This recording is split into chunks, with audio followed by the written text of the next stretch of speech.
Merci. Voilà, donc on est en train. Vous consentez à être enregistré? Oui, je consens. Bonjour Pierre, comment vas-tu Pierre? Ça va? Bon. Je règle le zoom. Il règle le zoom. Ouais. Bon. C'est mon technicien. Oui. L'objectif de ce soir, c'est que Camille nous fasse un compte-rendu de cette mission, un petit peu sur tous les plans. Camille, on n'a pas bien fait de fil rouge, mais est-ce que tu peux déjà nous la présenter sur le plan chronologique avant d'aborder ces aspects, les aspects des rencontres? Oui, bien sûr. Alors, le déplacement avait lieu du 6 au 11, donc du lundi au samedi, la date du retour. Le lundi, alors dans l'ordre chronologique, je vais vous faire un petit peu le narratif du détail du déplacement. Et puis après, ce qu'on pourra faire, c'est rentrer un peu dans les détails de la manière dont ça s'est passé, un peu ce qui est, en prenant un peu de recul, voir ce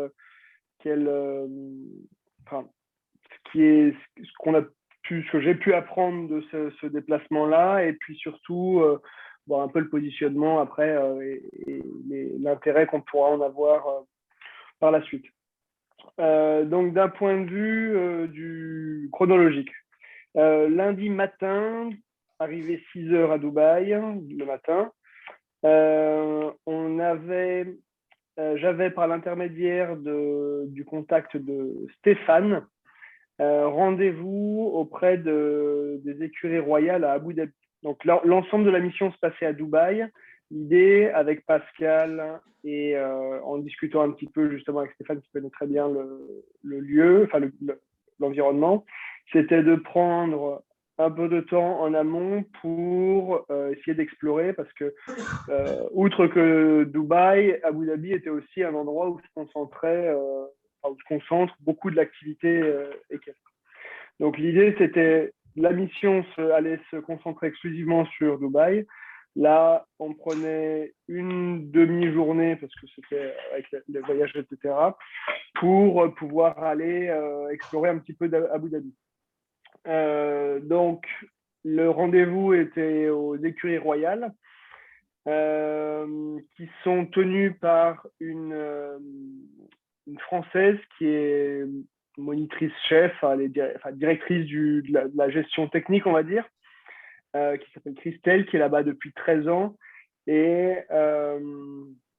donc, visite des installations, et puis surtout explication de la manière dont fonctionnent un petit peu les clients chez elle, et puis de manière plus générale les clients des Émirats. C'était donc une ancienne écurie royale qui est maintenant ouverte au public, un fonctionnement de club, d'écurie un petit peu, alors club comme ça fonctionne en Europe, c'est-à-dire un peu de cours collectifs pour les enfants, et puis principalement, enfin uniquement même, un public féminin pour les adultes. Parce que là-bas, c'est la manière de faire. Et le public adulte, du coup, c'est plus sous la forme de cours particuliers. Un niveau, ça va de débutant jusqu'à confirmé en compétition. Et puis, un public qui a l'habitude de se rendre en Europe pour les vacances, pour faire un peu de compétition, mais même si ce n'est pas la spécialité de la structure. Et puis, qui était également qui va faire des vacances, voilà, en Europe. Donc là, c'était une visite très intéressante, puisque ça permettait directement d'être dans le bain, c'est-à-dire de toucher le public qui nous intéressait, à savoir les personnes susceptibles d'acheter des chevaux et les personnes susceptibles de venir en France, dans l'Ain, pour faire soit des vacances, soit envoyer leurs enfants, soit faire des compétitions. Donc ça, c'était un premier contact intéressant. Ça a été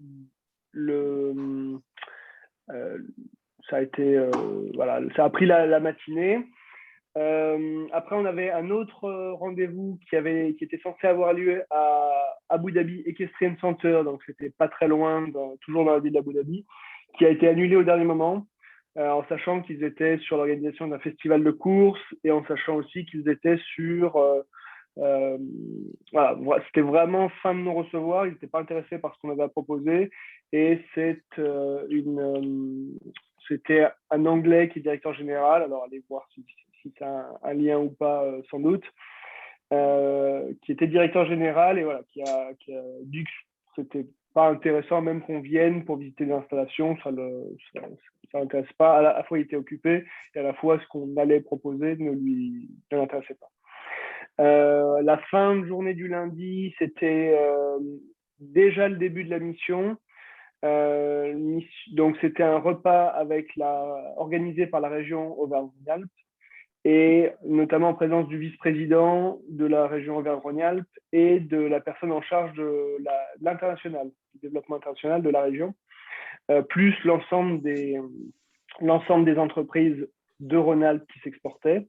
À savoir, on était 8 entités à être représentées, dont Equidin, mais c'était la plus grosse région représentée.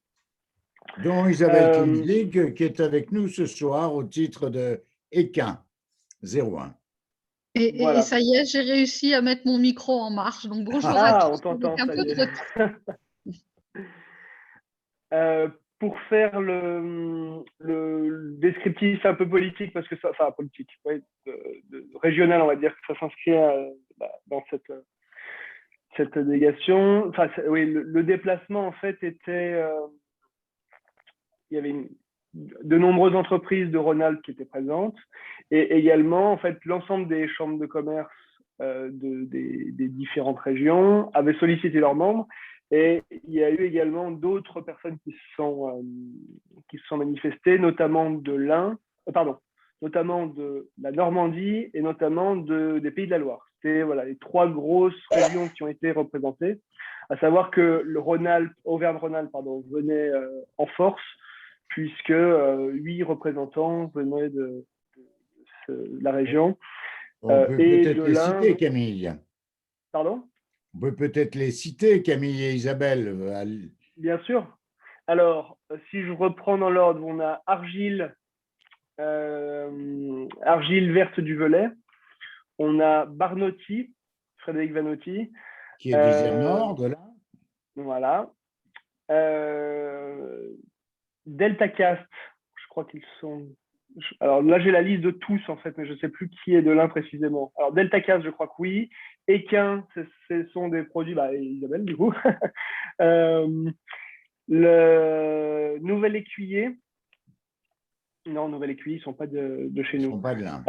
Michel Vaillant, pardon. Ça, c'est la Haute-Savoie. Ouais, Cluse. Michel Vaillant, c'est Cluse. Michel Vaillant à Cluse. Novosenso, qui est de Annecy, qui est un dispositif de surveillance des chevaux modulé par l'intelligence artificielle pour le contrôle des coliques, des choses comme ça. Pom Oil, qui était une entreprise qui produisait des produits de soins à base d'huile essentielle, pardon. Et il me semble que Equidin, évidemment. Tu en vois d'autres, Isabelle, dans l'eau? Non, je crois qu'on a cité à peu près tout le monde. Après, il y avait 3 autres entreprises, mais qui n'étaient pas dans l'équestre. Il y avait un monsieur qui faisait des ballons.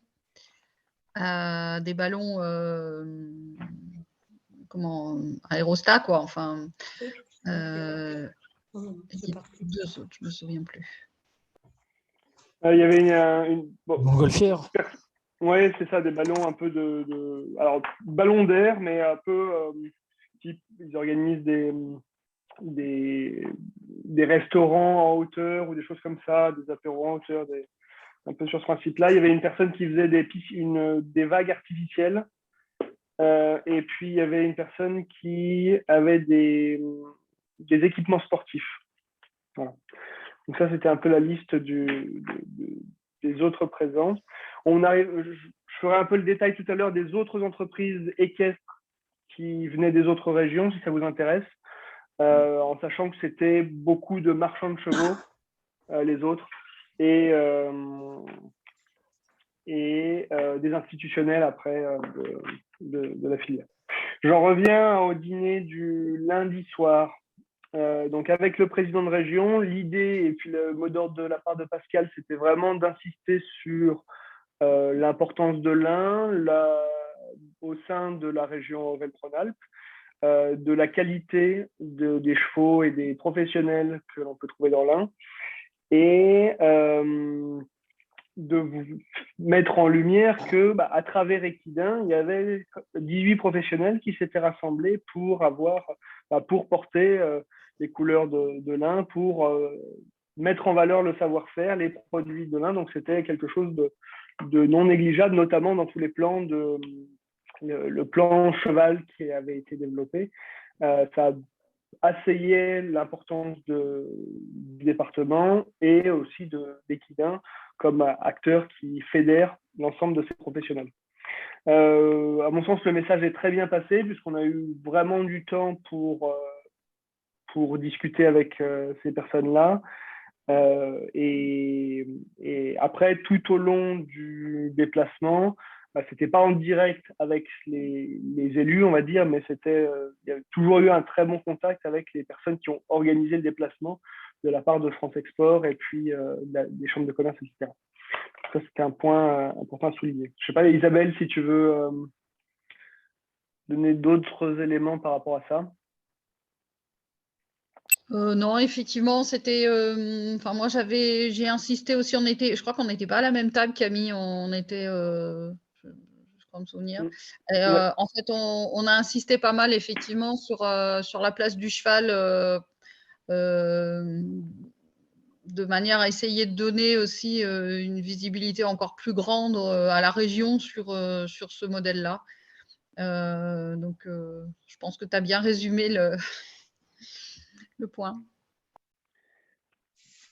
Ok. Le mardi, donc c'était la première fois où l'ensemble de la délégation, c'est-à-dire Auvergne-Rhône-Alpes plus les autres acteurs se rassemblaient. Donc, outre ceux que l'on a déjà cités, on avait des acteurs institutionnels, donc les Pays de la Loire, qui étaient représentés à la fois par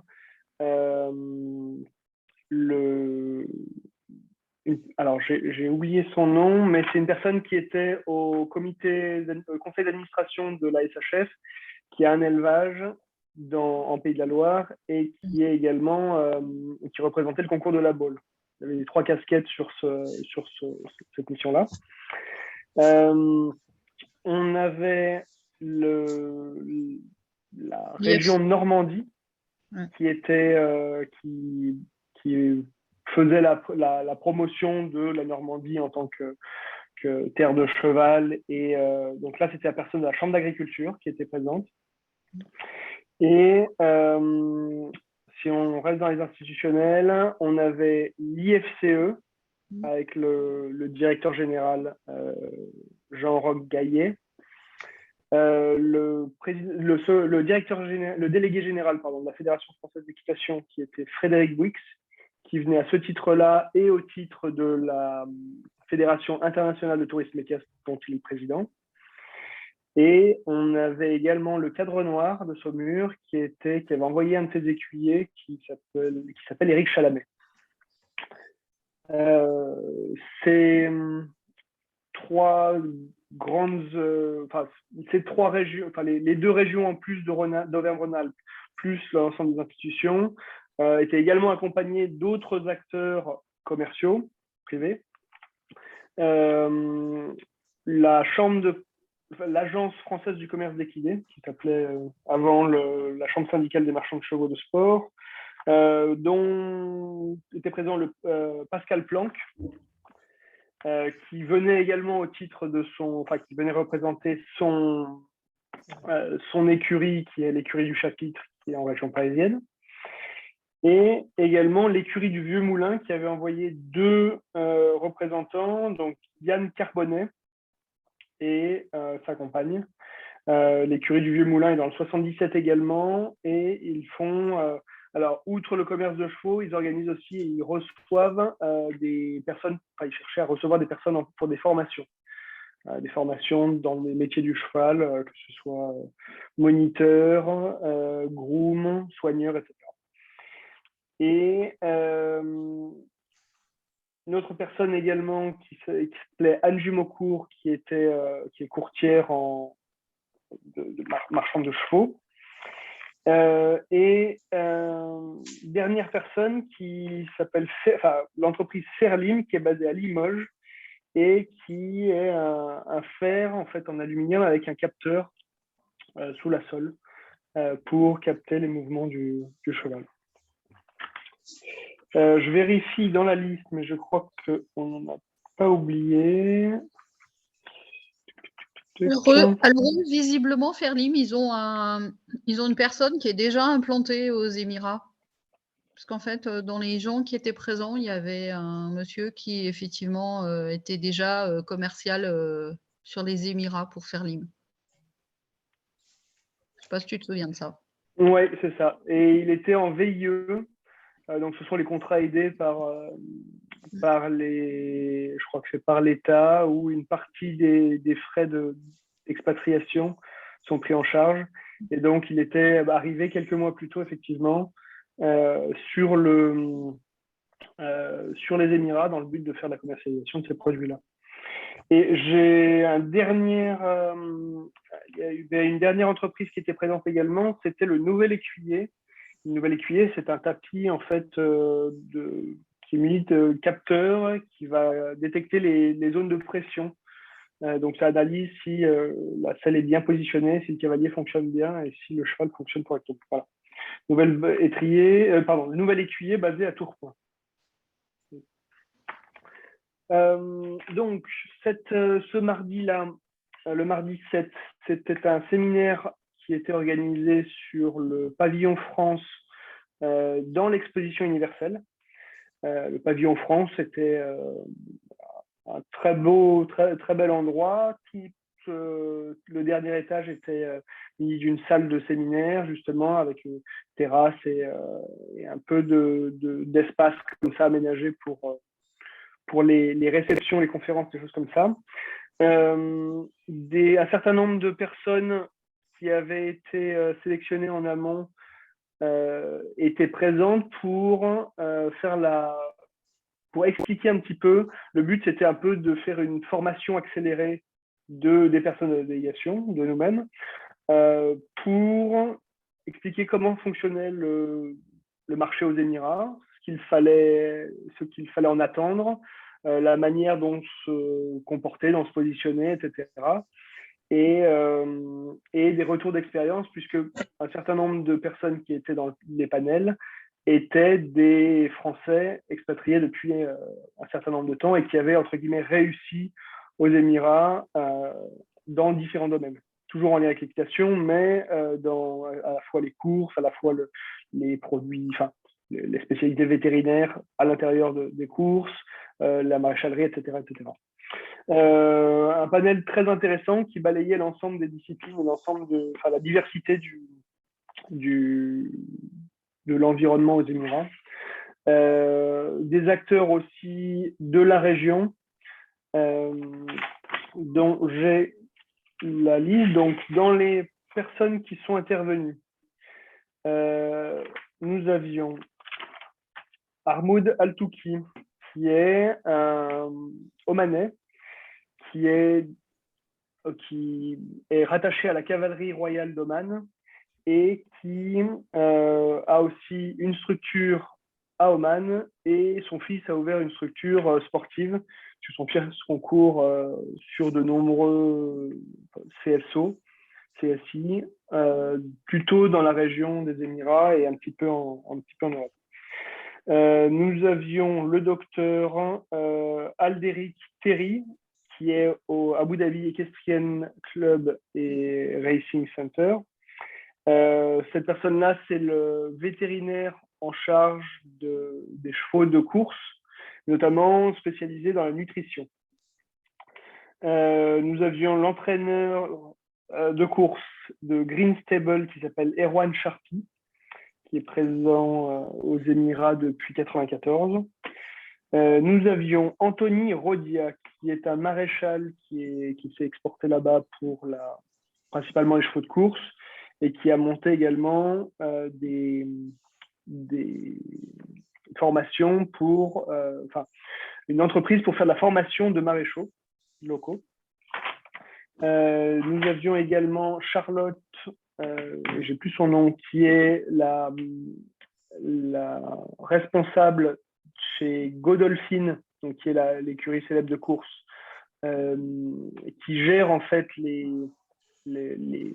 demandes et qui est un peu l'intendante au niveau de la participation des courses pour les étrangers. Et puis, je crois que j'en ai oublié un. Ah, c'est ça, Hugues Fournier, qui était ingénieur en innovation dans la nutrition. Chacun ont détaillé un peu leur spécialité, la manière dont ils étaient arrivés aux Émirats, la manière dont ils ont appréhendé le marché, le fait comment ils ont fait leur place, etc. Alors Isabelle, ce serait intéressant d'avoir ton avis. Ce qui était intéressant, c'est ils ont tous insisté sur la manière la mentalité qui est importante d'avoir dans ces pays-là, c'est-à-dire que la plupart des choses se font sur le temps long. Il faut pas nécessairement, voire pas du tout brusquer les choses au niveau de la création du business, on va dire, et laisser les choses se faire, mais par contre être assidu et être droit dans son service, dans ses prestations, et d'être professionnel dans la manière dont on présente les choses. Beaucoup ont donné ces exemples de personnes qui venaient pour du one-shot, on va dire, et certains y arrivaient, mais n'inscrivaient pas du tout sur la durée. Et la plupart étaient là depuis quand même de nombreuses années et cherchaient à s'inscrire sur la durée. Et la manière de réussir ça, c'était d'être fidèle à soi-même, ses valeurs, et être garant de la qualité de ses produits.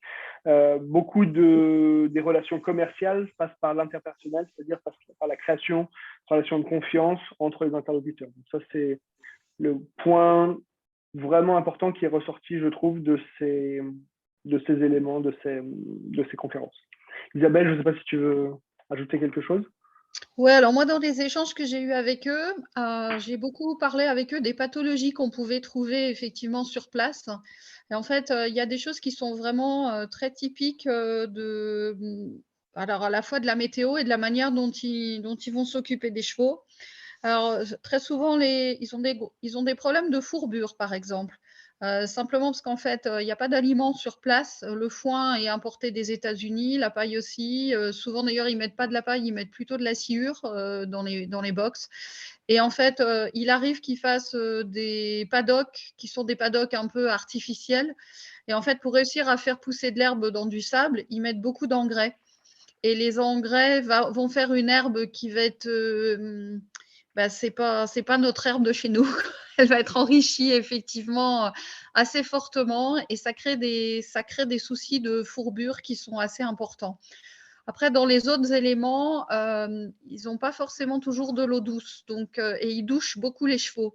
Donc, il arrive que les chevaux soient douchés à l'eau salée. Et en fait, forcément, l'eau salée va amener des pathologies de peau, des gales de boue, des choses comme ça.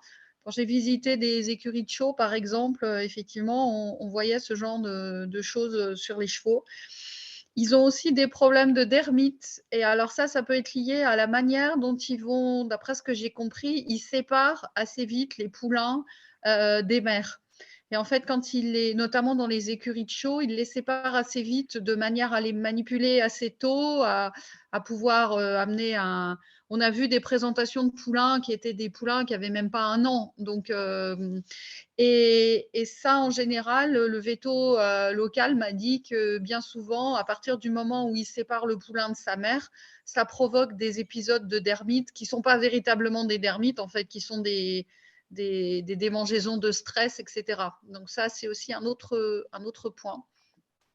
souvent, ils ont des problèmes sur les sabots des chevaux. C'est une certaine. Il faut savoir qu'en fait, les chevaux sont souvent carencés en vitamine K et en vitamine D, parce qu'en fait, ils sont dans des écuries climatisées, donc ils sont peu proches du soleil finalement. Et en fait, ils sont bien souvent sortis un peu vivement de l'écurie climatisée pour aller se retrouver dehors pour être travaillés alors qu'il fait très chaud dehors. Donc, c'est ce que disaient notamment Erwan Charpy et Monsieur Terry, c'était de dire, quand on est dans des bonnes écuries, avant de sortir les chevaux, on remonte le niveau de température dans l'écurie de manière à ce qu'il n'y ait pas de choc thermique. Et à l'inverse, on le redescend progressivement quand on va re-rentrer les chevaux. En fait, voilà, il y a des éléments de ce type. Et ils utilisent beaucoup au niveau alimentation, de l'alimentation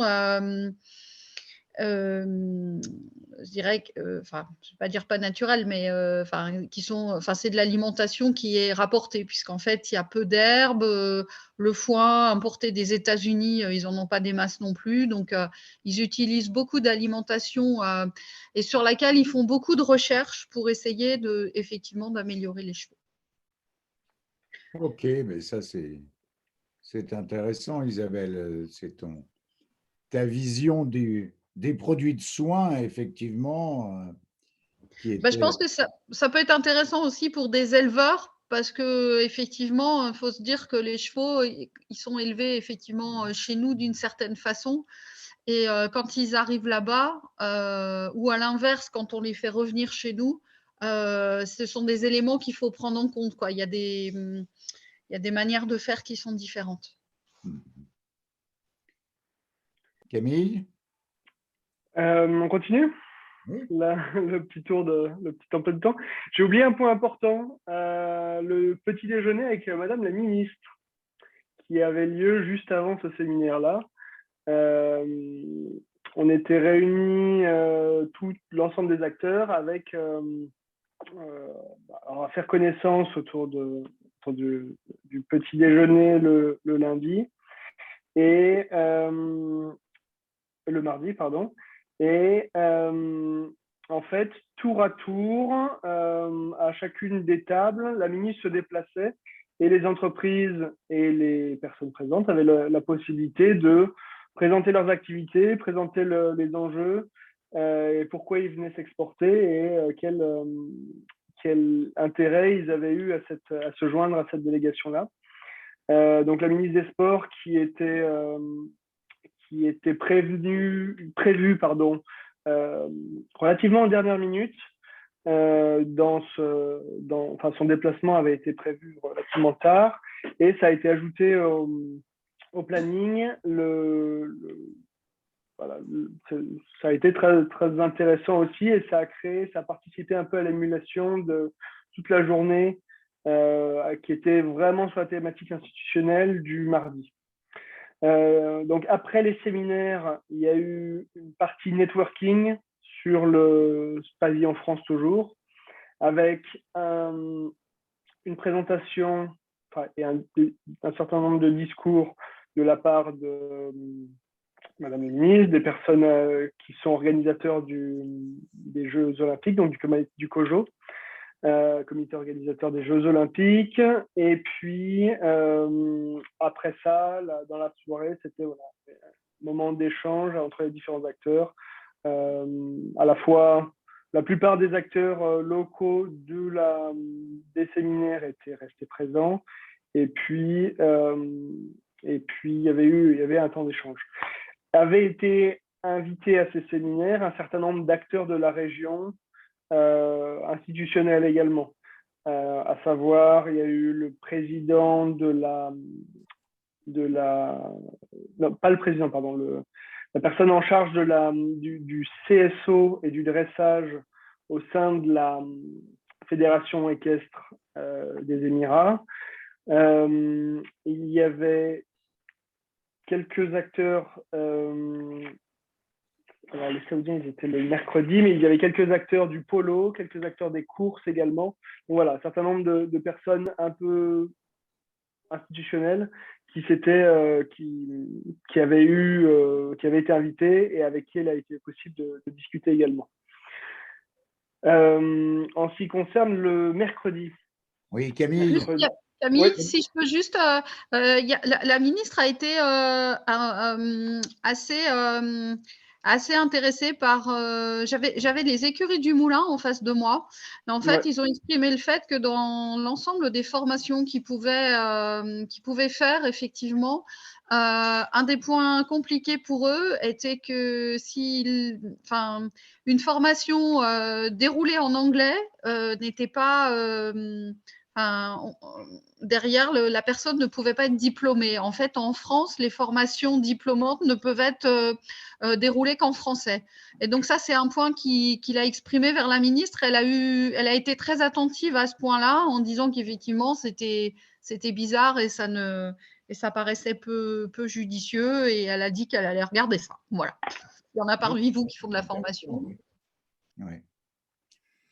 Camille, on va se donner encore une demi-heure, enfin on peut déborder un petit peu, mais on va Abréger un voir peu, la ouais, si tu suite veux. du voyage, les contacts que tu peux avoir, le regard sur le matériel dont tu pouvais disposer. Je te laisse la suite. Ça marche. Bon, je balaye rapidement la fin du déplacement, comme ça, vous aurez eu l'aperçu. Et puis après ça, on passe à la suite. Le mercredi, c'était un déplacement à Al Abtour. C'est un resort, en fait, principalement autour du polo, avec un peu de compétition de saut d'obstacles. L'après-midi, c'était un instant toujours sur le pavillon France.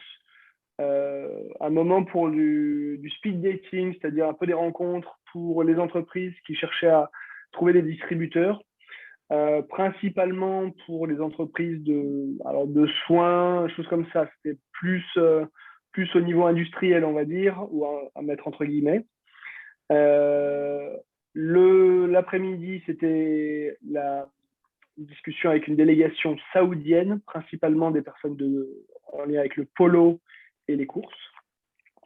Et le soir, un déplacement dans l'émirat de Sharjah avec une visite de Sharjah Equestrian Center, qui est un des très gros centres équestres de la région en termes d'activité. C'est eux qui organisent un 5 étoiles en indoor au mois d'avril. Ils étaient au début de leur saison, là, donc intéressant au niveau de la visite. Le jeudi, nous avons visité l'écurie de course de Erwan Sharpie. Nous avons visité le Emirates Equestrian Center où une compétition était organisée ce jour-ci. Petit niveau sur ce premier jour, mais c'était intéressant de voir la manière dont c'était organisé. Et le soir était dédié aux courses à l'hippodrome de Meydan, qui est le très gros hippodrome construit par le prince. Le vendredi, dernier jour du déplacement, organisé en délégation, nous sommes allés à Al Jayat, qui est l'écurie d'endurance.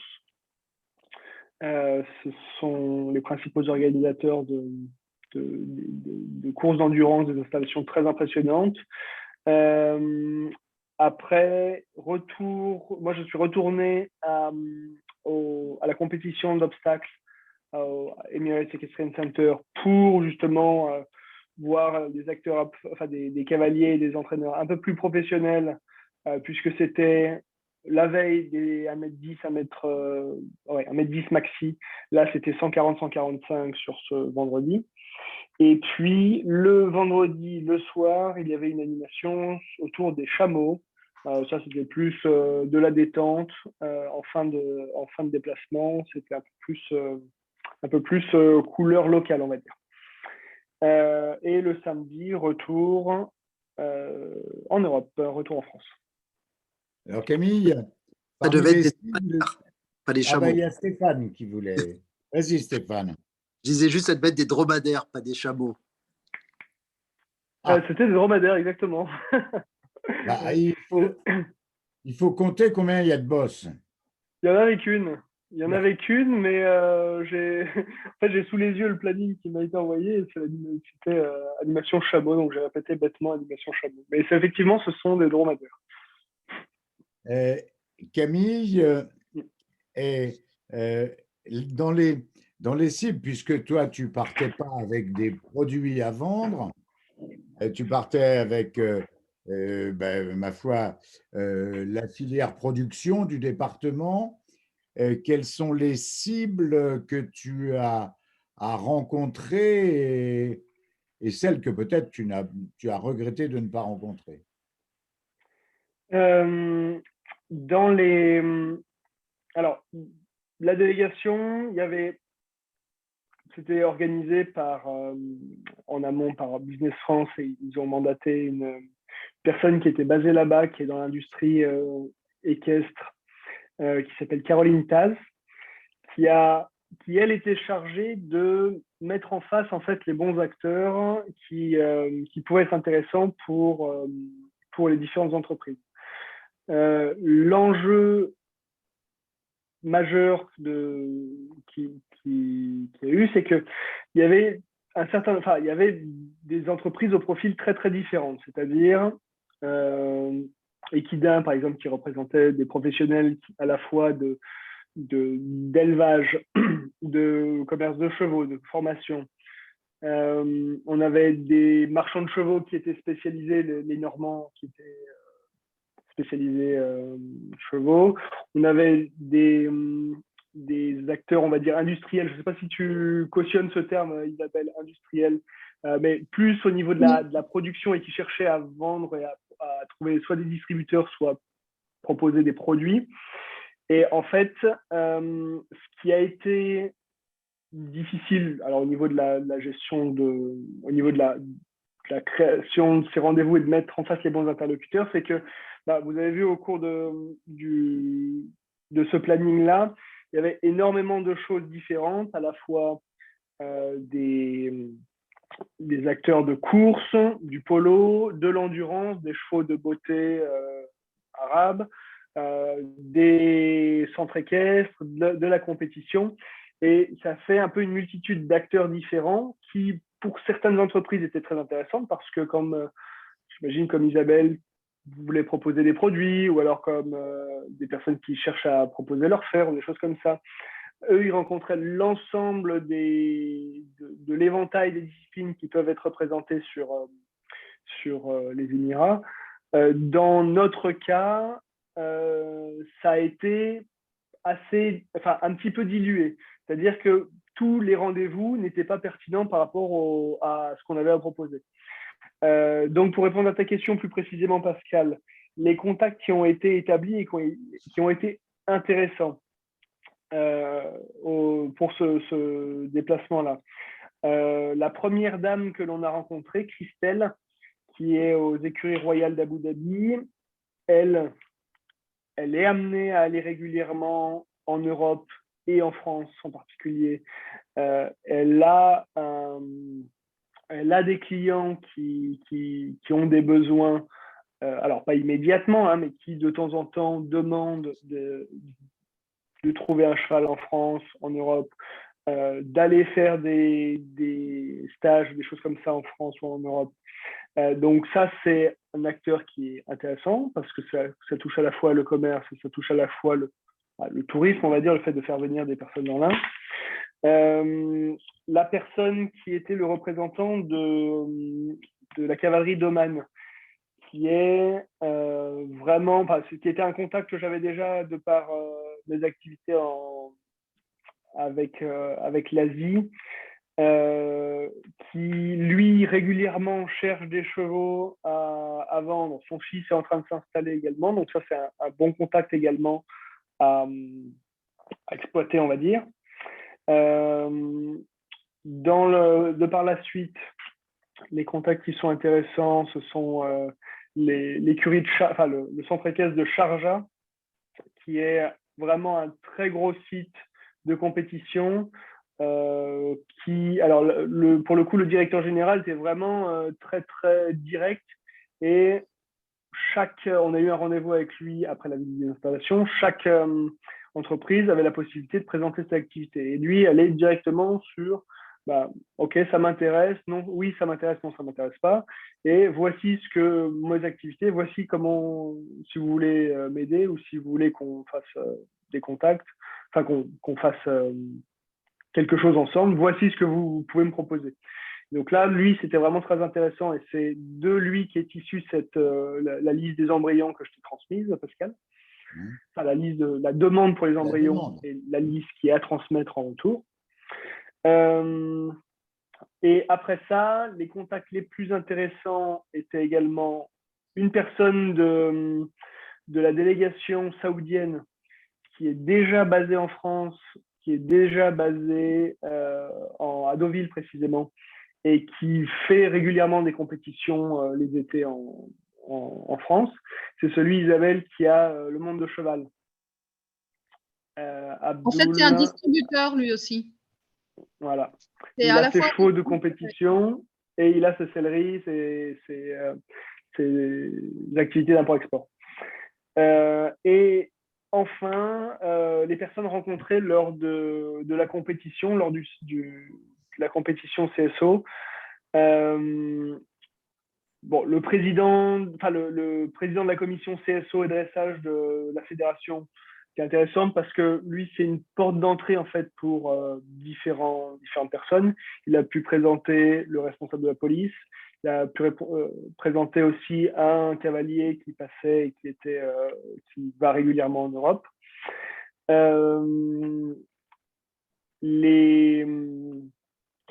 Une dame qui est française, qui est basée là-bas, qui a créé une sorte de méthode d'apprentissage sur la base des galops, qui est basée sur 4 sites différents aux Émirats et qui est de temps en temps à la recherche de chevaux pour se fournir également. Donc ça, c'est vraiment la liste principale des contacts. Ça, c'est quelque chose que je mettrai noir sur blanc par écrit et puis après le suivi à faire avec ces personnes-là. Oui. Une chose qui est importante, et je pense que ce sera intéressant d'avoir ton avis, Isabelle, ce qui est ressorti des discussions avec les uns et les autres, c'est que en fait, ils veulent déjà des choses packagées. C'est-à-dire qu'une personne qui cherche un cheval, elle va demander à son entraîneur de lui organiser, ou alors elle va demander à un opérateur de lui faire un circuit vraiment tout compris, le package sur mesure selon ses goûts, avec les billets d'avion, les hôtels réservés, le trajet à faire pour les visites de chevaux, et éventuellement des visites touristiques au passage, puisque vu qu'ils sont à l'étranger, c'est aussi intéressant, mais voilà, quelque chose de vraiment tout compris, d'inclus, et ça c'est quelque chose qui est important de prendre en compte, parce que c'est une clientèle vraiment très haut de gamme, qui a l'habitude de se déplacer, mais qui ne veut se déplacer que dans des conditions très particulières et confortables. Et ils n'ont pas envie de gérer les détails de réserver un taxi, réserver un hôtel, réserver des choses comme ça. Donc ça, c'est important pour si nous, dans l'un, on souhaite recevoir ce genre de clientèle-là. Deuxièmement, les personnes qui sont à s'entraîner aux Émirats, en général, il y a 2 saisons. La saison d'hiver qui commençait quand on arrivait, qui dure jusqu'à avril environ, là où les chaleurs sont quand même confortables pour faire des compétitions, des choses comme ça. Donc là, l'ensemble des compétitions se font dans la région des Émirats. Ils ont maintenant des circuits entre les différents pays et entre les différents clubs. Et puis leur saison d'été à eux, qui est bien trop chaude pour concourir ou pour faire de l'équitation. Et dans ce cas-là, soit ils emmènent leurs chevaux, enfin si la plupart du temps ils expédient leurs chevaux en Europe et ils viennent concourir en Europe. Ou alors certaines fois ils louent des chevaux sur place, mais c'est moins fréquent. Cette clientèle-là, donc déjà le niveau est vraiment très bon, c'est-à-dire que ça se rapproche vraiment de ce qui peut se faire en France, en Europe, au niveau du niveau de cavalier. Et ce sont des clients qui sont déjà, en général, qui sont tous assisté d'un coach. Le coach a un petit nombre de clients, mais par contre s'en occupe vraiment de manière vraiment intense. Et c'est par le coach qu'ils vont se servir qu'ils vont trouver des chevaux, qu'ils vont envoyer les chevaux, qu'ils vont trouver des circuits en Europe pour concourir, etc. Et en général, ces coachs-là ont déjà leur carnet d'adresses, ont déjà les personnes de confiance dans les différents pays respectifs. Et c'est déjà assez noyauté, on va dire, au niveau du potentiel de clientèle pour acheter des chevaux autres que ce qui est dans le réseau, dans le noyau dur, en fait. Donc ça, c'est vraiment important à prendre en compte. Voilà. Isabelle, tu as des éléments à rajouter? Oui, peut-être, je ne sais pas si tu allais en parler. En fait, les Émirats arabes unis ont déjà beaucoup développé leur politique cheval, on va dire. Ils ont vraiment ils ont vraiment beaucoup de chevaux, ils ont des structures bien établies, etc. Mais quand on a vu les Saoudiens ont clairement exprimé qu'ils souhaitaient sur l'année 2022 mettre un coup de boost vraiment important sur la partie cheval et développer ça. Alors, c'est un petit peu aussi, il y a un petit peu de compétition entre les Émirats et les Saoudiens. Les Saoudiens se sont rendus compte qu'effectivement, les Émirats avaient réussi à développer une économie forte, aussi bien autour du cheval qu'autour du tourisme. Et donc, les Saoudiens sont vraiment prêts à s'ouvrir sur ce marché-là. Alors, ils ont clairement exprimé, notamment avec la DG de Business France, qui voulait en 2022 débarrer les choses, enclencher des événements, etc. Donc, je ne sais pas si sur la partie cheval, ils vont être amenés eux aussi peut-être à essayer de prendre des contacts. Mais je pense que vers les Saoudiens, il y a potentiellement pour eux une envie réelle de rentrer dans ce marché-là. Enfin, je ne sais pas comment tu l'as ressenti, mais… Oui, tout à fait, tu as tout à fait raison. Alors, les Émirats ont vraiment développé leurs activités locales. Bon, il y a un fond de rivalité avec le Qatar également au niveau politique, donc au niveau du sport. Et c'est vrai que les Saoudiens sont un peu à la traîne de ce niveau-là, sur ce niveau-là, dans tous les domaines. Ils n'ont pas les courses au même niveau, ils n'ont pas commencent à organiser un peu d'événements au niveau mondial de renommée. Mais c'est vrai que c'est un marché qui a plus de potentiel, alors qui est plus grand, qui est plus complexe, qui est un peu différent quand même de ce qui se passe aux Émirats. Donc, c'est d'autres caractéristiques encore, d'après ce qu'ils avaient l'air de décrire. Mais sur un marché qui est déjà mature, qui est déjà mûr aux Émirats et un peu plus large accessoirement au Qatar, ça reste l'Arabie Saoudite le dernier marché, on va dire, en cours de structuration, en cours de développement, et ils sont pas dans un stade avancé, hein, ils sont dans un début, mais un rattrapage, et ils ont les moyens pour se remettre au niveau et pour faire la compétition avec les autres pays de la région. Donc ça, c'est effectivement un très bon point à souligner. Est-ce qu'on peut demander à Stéphane?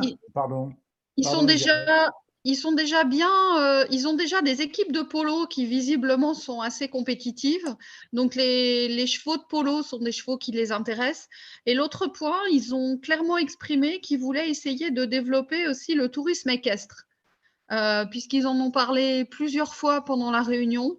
Donc, en fait, qui présente dans ce cas-là, bien sûr, en dehors des chevaux de haute compétition, une opportunité d'avoir des chevaux qui vont permettre de faire du tourisme équestre. Ils veulent aussi s'ouvrir vers cette porte-là. Pour le tourisme équestre, ils n'ont pas leurs chevaux? Comment? Alors, en fait, ils ont leurs… Pour le tourisme équestre, ils n'ont pas leurs chevaux locaux qui sont bien plus adaptés peut-être que… Non, il n'y a pas de chevaux locaux en fait. Hein. Alors, les chevaux locaux… Il n'y en a pas, Stéphane? Alors, les chevaux locaux qu'il peut y avoir, c'est pas vraiment effectivement des chevaux locaux parce que c'est les chevaux arabes, mais qui bien souvent sont élevés chez nous. Et ils ont eu les chevaux arabes sont plus souvent des chevaux de show, c'est-à-dire des chevaux de présentation. Donc, c'est des chevaux qui ne sont pas montés, qui vont vraiment être des chevaux pour le style de la race. Et en fait, de ce qu'on a pu voir dans les écuries, c'est qu'après, ils vont avoir, alors quand ils font de la compétition ou des choses comme ça, bah, ils ont des grands chevaux, hein, ils ont les grands chevaux de chez nous. En fait. Et faut voir que les chevaux arabes, une des difficultés, c'est qu'il y a eu c'est ce qu'ils ont exprimé, c'est ce qu'ont exprimé les vétos quand j'en ai discuté avec eux. Il y a eu parfois des croisements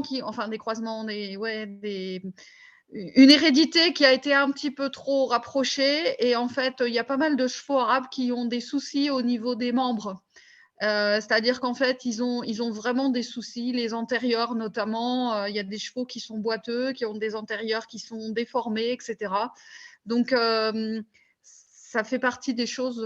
Donc, mais je pense, enfin, visiblement, les chevaux qu'ils utilisent, ce sont pas des chevaux locaux, quoi. Stéphane, Oui. Stéphane, vous vouliez dire quelque chose? Puisqu'on parlait un petit peu de politique, là, de toutes ces choses-là, vous avez une bonne connaissance. Est-ce qu'on peut vous donner la parole? Oui, pas de problème. Bah, moi, je pense que, enfin, par rapport à l'Inde, déjà, en fait, les Émirats arabes unis ou peut-être le Qatar, c'est loin et compliqué. Je pense que l'Arabie saoudite, ça sera encore pire. Hein.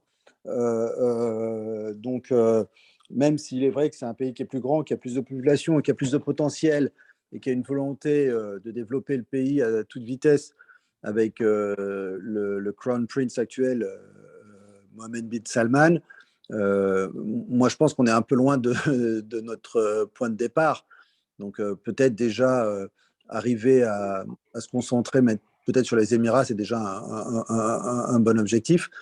Moi j'avais une question pour Camille, et je pense qu'il avait tout à fait raison, Camille, en décrivant le fait que les coachs noyotent un petit peu les clients dans la région et fournissent un peu tous les services.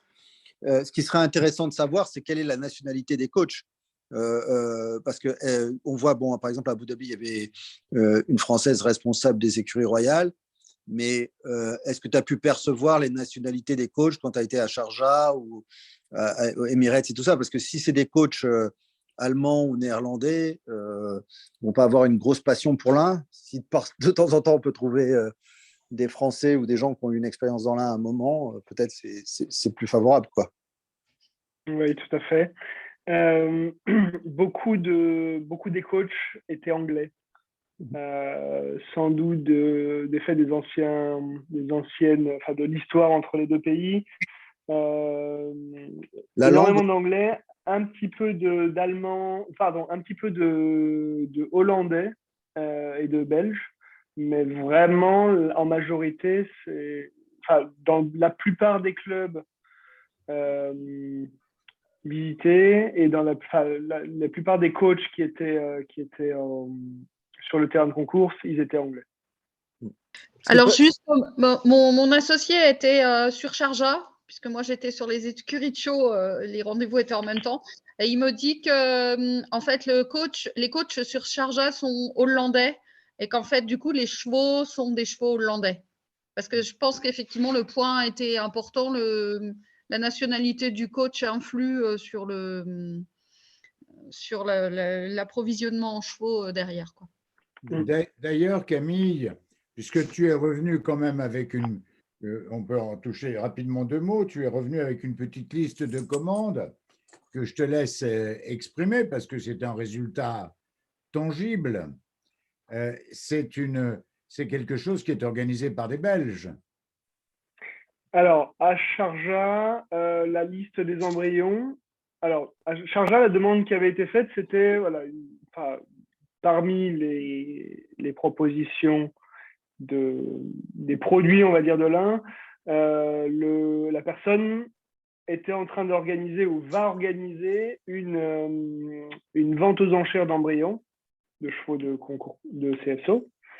Et cette vente-là, effectivement, est organisée par des Belges. C'est Flanders qui organise cette vente-là pour, sur ces installations de chargeurs, en effet.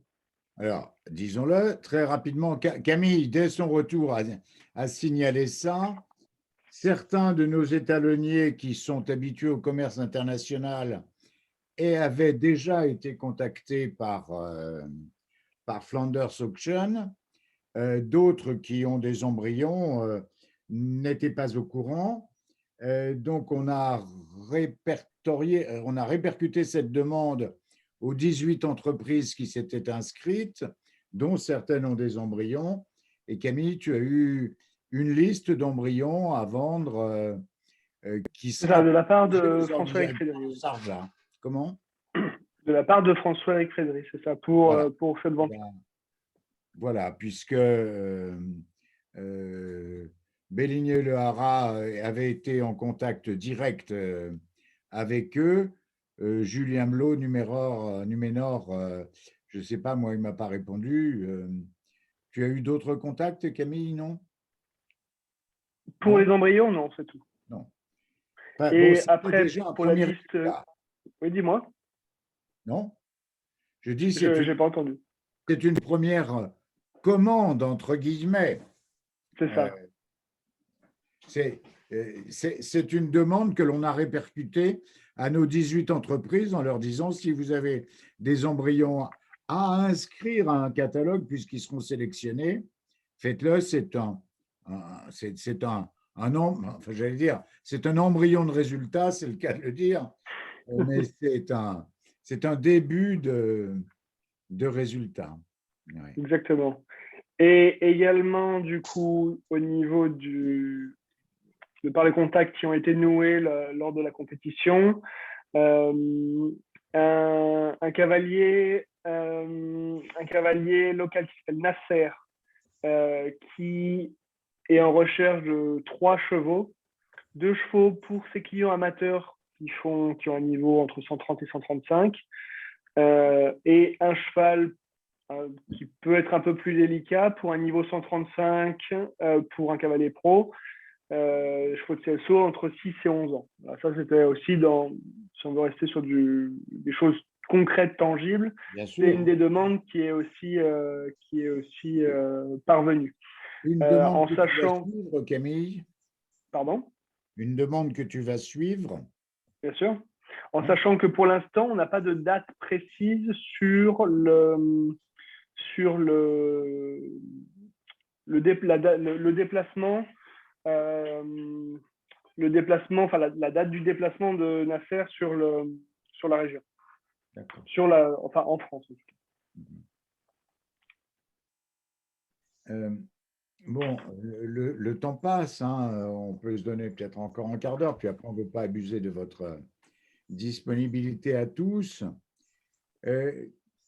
D'abord, moi je le dis parce que j'ai aussi interrogé les responsables de la mission et je le dis à Camille et tout le monde m'a dit que Camille était particulièrement adapté à cette mission et qu'il était bien dans son élément. Donc, les responsables de la région m'ont conforté dans l'idée qu'on avait fait un bon choix avec Camille, c'est une chose.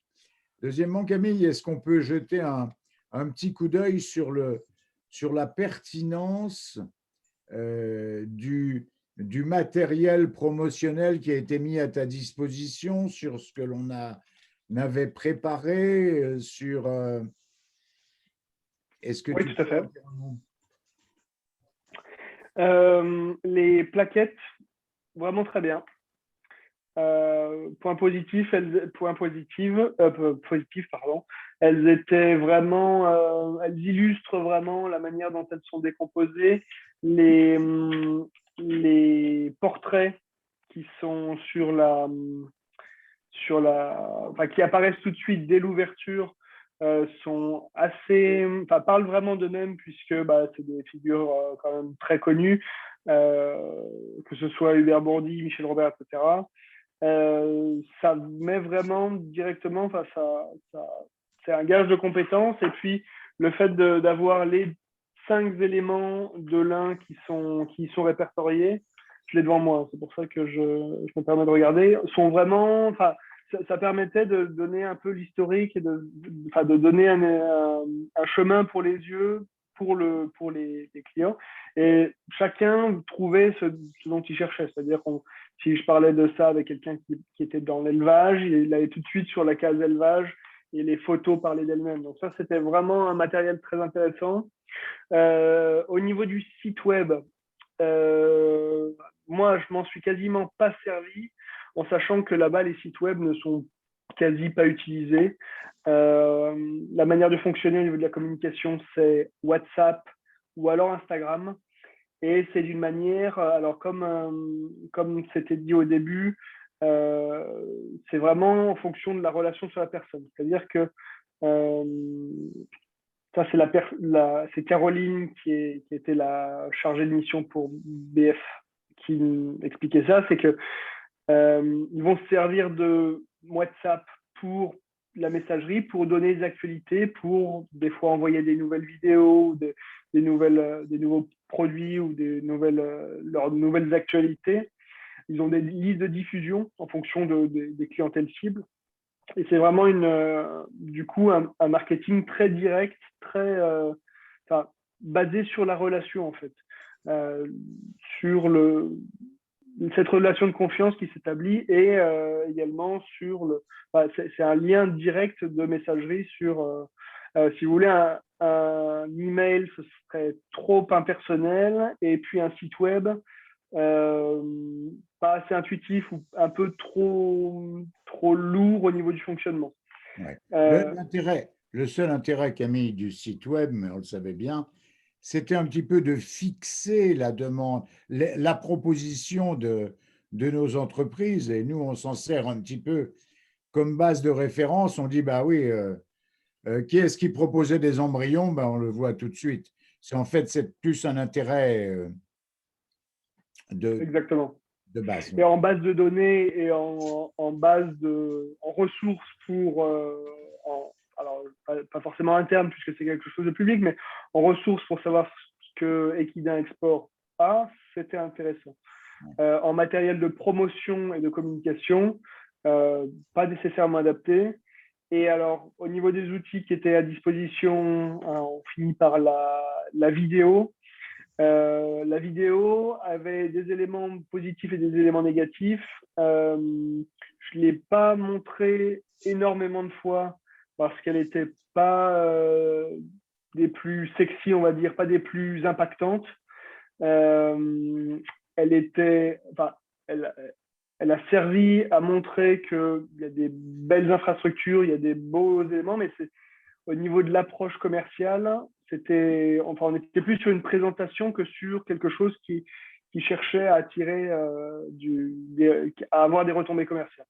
On voit qu'elle est faite par un tourisme. Elle fait plus appel à la notion de performance, en fait. C'est ça. C'est ça. Elle est belle, elle est bien faite. Il manque ce côté vraiment pertinent de cette attaque commerciale, en fait. Peut-être devra-t-on la faire compléter. Enfin, il faudra réfléchir. Mais la base des images est très, très intéressante. L'interview de Guy est vraiment très bien. Il y a beaucoup d'éléments, je pense, qui peuvent être utilisés dessus. Il aurait fallu faire peut-être plus de vidéos de concours hippiques à bon niveau, puisqu'ils ont l'air d'aimer les choses finalement prêtes à l'emploi. Oui. Tout à fait. Donc en fait, les poulains, pour eux, c'est trop long. En plus, ils n'ont pas d'herbage, donc je ne sais pas si ça les intéresse vraiment. C'est vrai, bon, ça fait partie des problèmes qu'on a eus pour la rencontre. Il faut savoir que ça a été fait réellement dans l'urgence et payé par un tourisme, pratiquement complètement. Donc, c'est vrai. Mais peut-être que l'on pourra utiliser ça pour le compléter dans le sens de la performance et le faire évoluer. Moi, je vous laisserai poser vos questions à Camille. Moi, j'en ai peut-être une dernière. Camille, qu'est-ce que tu as identifié, puisque tu as dit il ne faut pas que ça soit un one-shot. Qu'est-ce que tu as identifié qui puisse mériter des piqûres de rappel, d'une certaine façon? Alors, je réponds à ta question, juste je reviens sur le sujet précédent de la vidéo.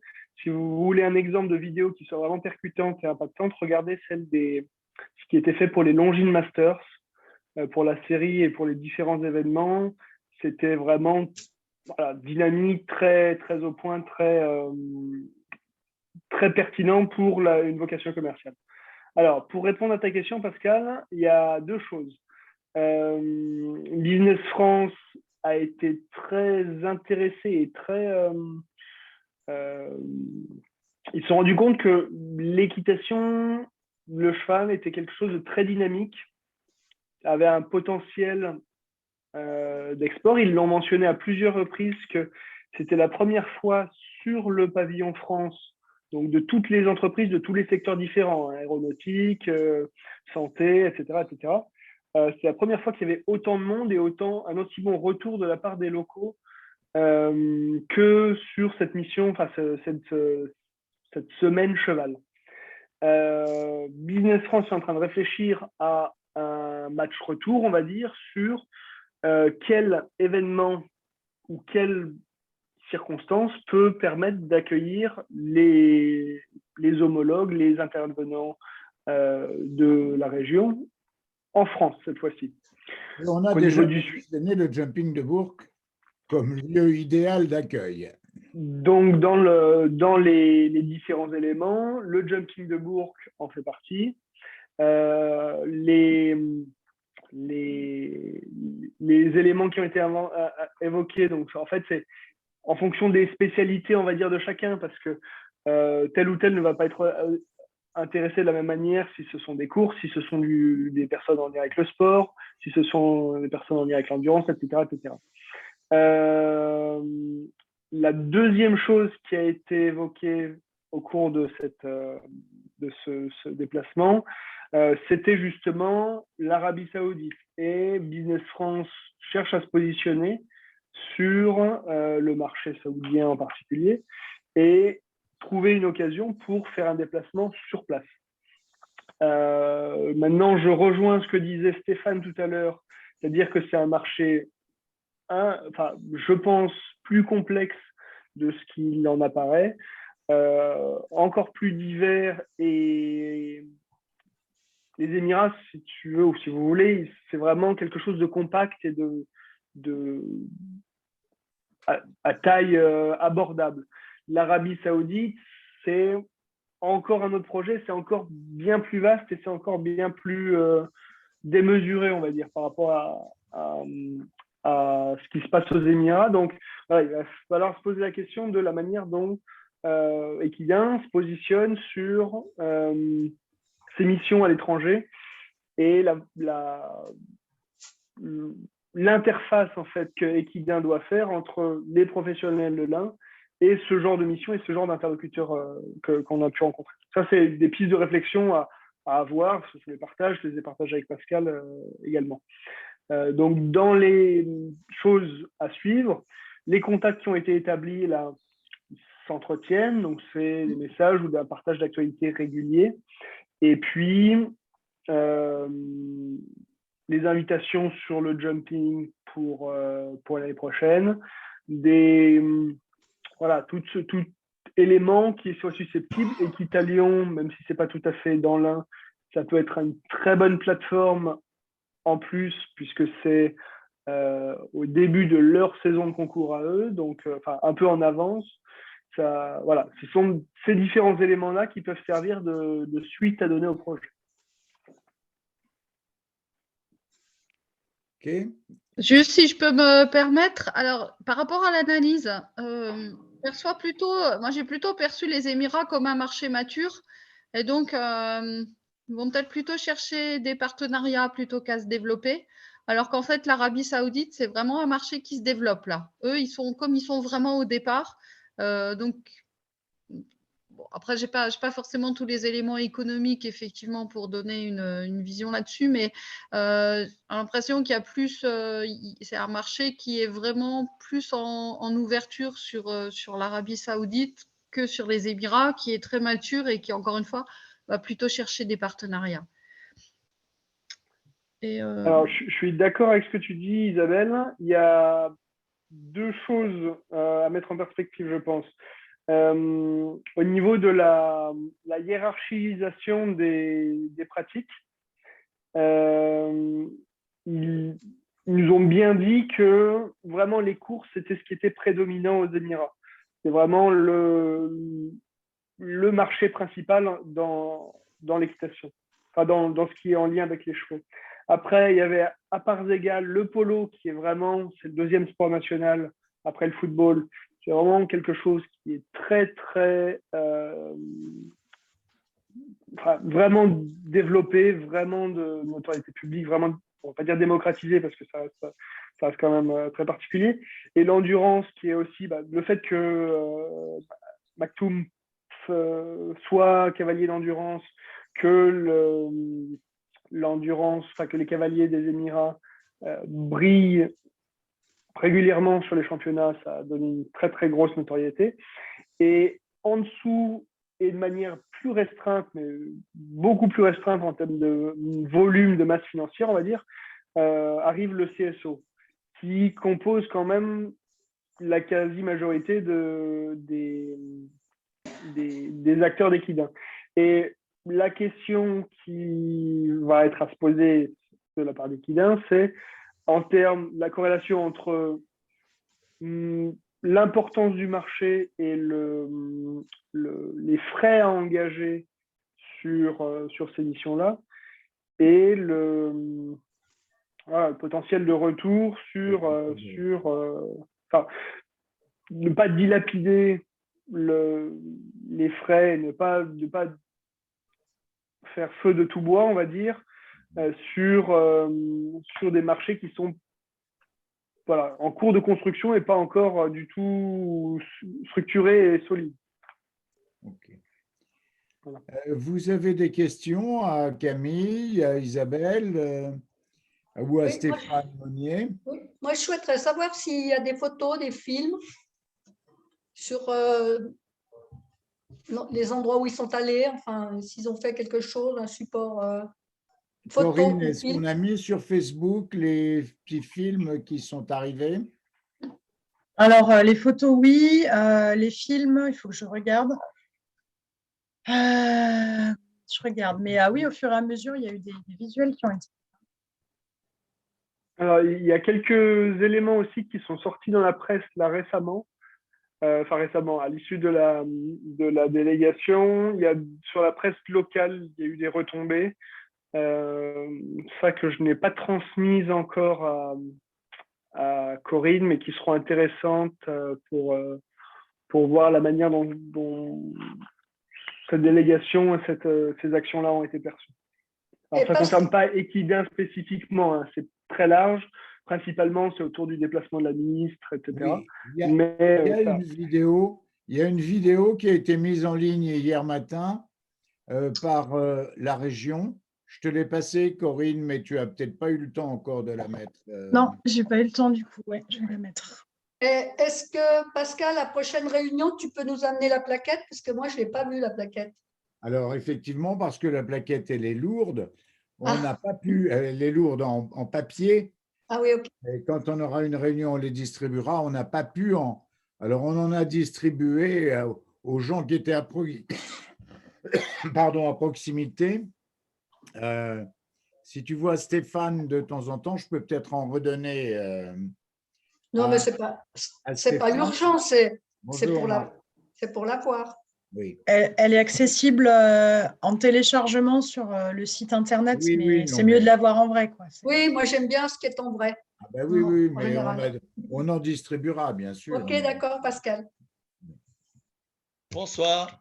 Bonsoir, Marc. Bonsoir, Marc. Tout le monde va bien? Oui, tout va bien. Des questions. Bravo, Pascal.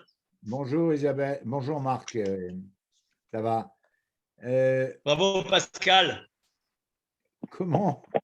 Bravo, Pascal. Oui, merci. Je sais pas. Dites-moi, oui, des questions à Camille, à Isabelle ou à Stéphane Monnier? Oui, moi j'avais une question, Roland, j'avais une question à Camille.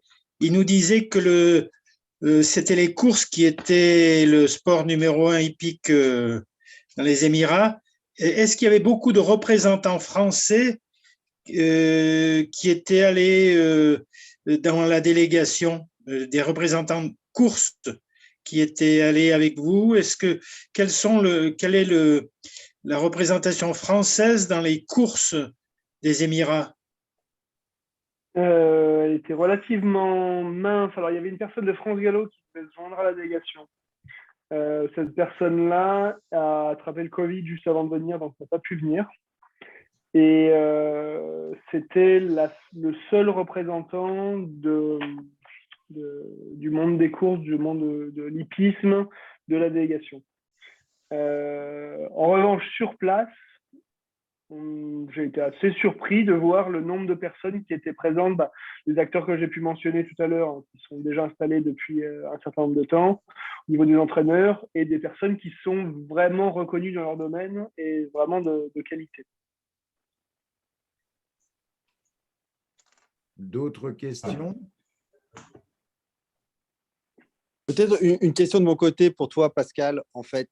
Donc, tu sais, on en avait parlé dans nos discussions initiales.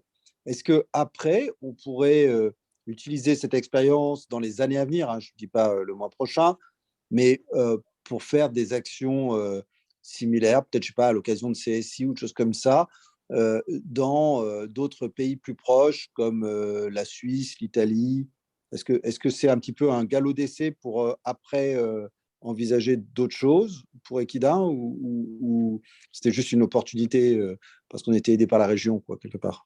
Alors, moi, je crois que oui, le fait d'être aidé par la région a été une opportunité qui a permis, et c'est l'état d'esprit dans lequel nous, on est parti, qui a permis de jeter les bases d'une certaine structuration collective vis-à-vis du monde de la production, ce que j'appelle de la filière production, une dynamique collective qui n'existe pas réellement encore, et je pense que ça puisse jeter les bases d'une prospection. Alors, comme le disait Camille, il ne faut pas forcément faire feu de tout bois de partout. D'ailleurs, on ne pourra pas parce qu'on n'aura pas, c'est bien tout l'enjeu des recherches budgétaires de l'année prochaine, mais effectivement, décider. Il y a beaucoup du matériel de promotion qui a été fait qui est réutilisable. La plaquette, elle est intemporelle, à part la dernière page qui fait. Bon, enfin, bon, il y a des choses qui sont réutilisables et je pense qu'il faudra qu'Equidna, dans un conseil d'administration, auquel d'ailleurs, Stéphane, j'aimerais bien que tu puisses participer et t'inscrire. Il faudra réfléchir à ça. Effectivement, il y a des destinations qui sont peut-être moins lointaines et plus immédiates que les pays du Golfe. Ceci dit, les premiers contacts, si la région veut poursuivre des contacts avec les Émirats, a fortiori, s'ils veulent les recevoir chez nous, bien entendu que nous, on s'associera à cette démarche pour donner une suite, que ce soit au Jumping de Bourg ou à Equitalion. Il est certain qu'on va pas laisser Camille tirer un trait et fermer sa ligne téléphonique maintenant. Non, Stéphane, ça va dans le sens de ce que tu voulais. Ouais, tout à fait, tout à fait. Parce que je pense que, par exemple, si un jour, tu vois, la région va faire quelque chose au CSI de Genève, je pense que c'est aussi ce serait très bien. une plateforme importante. Après, je ne sais pas, il y a beaucoup qui vont aussi en CSI dans le nord de l'Italie. Je pense que l'Italie n'est pas un pays qui a beaucoup d'élevage, donc ça peut être aussi quelque chose d'intéressant. Donc c'est pour ça que je m'en de là. Et puis peut-être même en France, hein, dans certaines régions comme Provence, en Provence-Alpes-Côte d'Azur, il y a quand même un pouvoir d'achat important. Et je ne suis pas sûr que le premier réflexe des gens, je sais pas, à Aix-en-Provence ou à Nice ou à Cannes, soit d'aller dans l'Ain pour acheter un cheval. Et peut-être que notre proximité en comparaison avec la Normandie peut peut-être être un facteur attrayant. Voilà, oui. Alors, En Italie, il y a un très très gros concours qui a lieu chaque année, c'est à Vérone, Fiera Cavalli, Oui. et qui était le lieu à chaque fois où l'unique exposait. Et je pense que ça ferait sens, effectivement, par rapport à ce que tu dis, Stéphane, d'avoir une présence là-bas. alors je réponds, Muriel Rangel n'est pas en ligne, mais peut-être qu'elle nous regardera en visio plus tard. Je réponds à une question qu'elle m'a posée lors d'un entretien téléphonique, une réflexion, en disant, mais à l'heure de la régionalisation, on va faire la promotion du département de l'Ain. Est-ce que ce n'est pas ridicule? On est guidé quand même par des impératifs. Effectivement, moi, la régionalisation, c'est une chose. Pour vous dire, tout bêtement, monétairement, si on avait organisé quelque chose au nom de la région Auvergne-Rhône-Alpes, je n'aurais pas eu un centime du département de l'Ain pour faire la promotion, parce que c'est comme ça. Or, actuellement, dans le département de l'Ain, j'ai trouvé à peu près, entre le département, l'agglo, les choses comme ça, j'ai trouvé à peu près 6 000 € d'aide pour cette opération. Région Auvergne-Rhône-Alpes, eh ben, on a demandé 4 000 €, ils ne nous sont toujours pas accordés aux dernières délibérations. Donc, c'est quand même difficile parce que ces relations, c'est des relations personnelles, c'est des relations de proximité. Moi, si on avait dit on y va au nom de la région Auvergne-Rhône-Alpes, on n'aurait pas pu le monter, tout simplement. Je le dis tel que c'est la réalité, c'est la réalité, puisque aujourd'hui, on a une demande de subvention à la région au titre du plan Ambition Cheval, qui est de 4 000 €. Eh bien, on n'a toujours pas de réponse et les budgets, c'est clos, c'est fini. Enfin, c'est clos, c'est fini. Rassurez-vous, on a pu tout payer. Tout sera bien, on s'en sort. Simplement, s'ils nous les versent, ça sera une provision pour les actions menées dans ce domaine-là l'année prochaine. S'ils ne nous les versent pas, on aura provision zéro. Voilà, donc c'est pas facile. Oui, il y a une dimension régionale, mais oui, il y a une dimension départementale qui correspond aussi à un écosystème territorial qui est à mettre en avant. Et peut-être une remarque aussi, Pascal, concernant le jumping de Bourg-en-Bresse. Ouais. Peut-être il serait bien qu'on ait quelqu'un qui puisse prendre des vues dans l'édition 2022. Comme ça, si on voulait modifier un petit peu la vidéo, on pourrait faire un montage en incluant plus le côté compétition et puis le mettre à Bourg-en-Bresse pour bien le centrer sur l'Ain, quoi. Alors, tu as tout à fait raison, Stéphane. Les images, on les a.